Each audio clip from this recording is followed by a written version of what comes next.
mi ndio nafuata Boaz. My brother has suffered for almost 2 years. But I thank God I got take rest.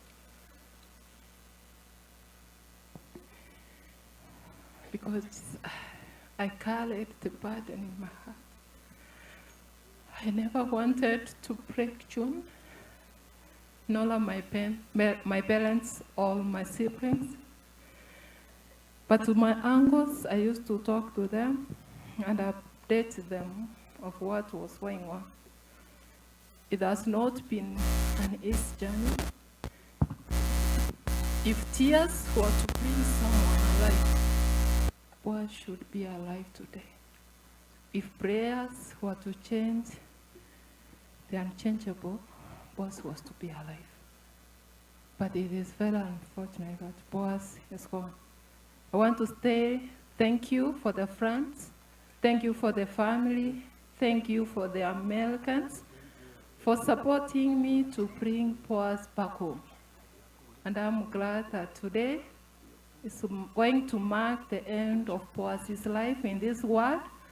But I want to promise you one thing, that Boaz, we will meet in heaven, because America tori kongai kirari to go whatever nangugur. So Boaz was well prepared.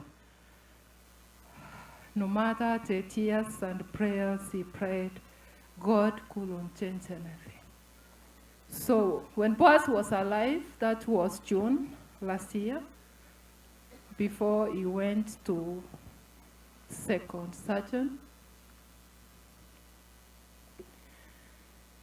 Boaz lost his tribute.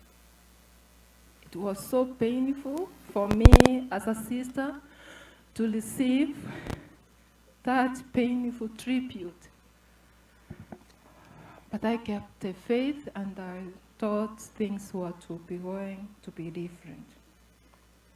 So I want to take this chance and read my brother's eulogy. I want to recognize Boaz Ogeto and your family for supporting Boaz. The Nyabiosi family, you guys, you have been of great help. You have worked with us, you have supported us more than I can explain. But to Sam and your wife, I want to say thank you for hosting my brother, taking care of him to the last minute. Brother Sam Nyabiosi did not give up despite of what was going on. The Nyabiosi family, the Sam family, and friends, plus Dolot, who made sure that Boaz receives the best support he needed. So the following are friends who stood with Boaz in terms of food, drinks, when he was in the hospital. The Kalala family, the Enoch family, the Mama Ivy family. The Mama Ivy is where Boaz used to live before Sam took